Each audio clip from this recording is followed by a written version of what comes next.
Welcome back to Learning with a Difference. Today's news headlines for school morning assembly. Coronavirus updates. India recorded over 1200 new COVID 19 cases in 24 hours. Have not seen my children in 5 weeks. Ukraine minister to NDTV. Goa chief minister allocated funds for free LPG cylinders. If PM Modi willing to play role of mediator, Ukraine minister to NDTV. Real estate firms rupees 31 crore assets seized by enforcement directorate. And now some international news. Biden says US stands firmly with Israel after series of terror attacks. American astronaut returns to Earth on Russian spacecraft amid Ukraine tensions.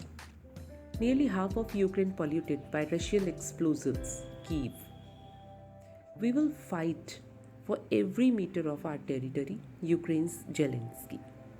Top UK Russian officials to visit India today amid Ukraine war. And now some sports news. IPL 2022 Royal Challengers Bangalore beated Kolkata Knight Riders by 3 wickets in a low-scoring thriller on Wednesday. Genius Shane Warne bid farewell at State Memorial Service. With women's IPL, India is going to be unbeatable in 10 years. Aliza Hele. And these are today's news headlines. Thank you to all of you. Have a nice day.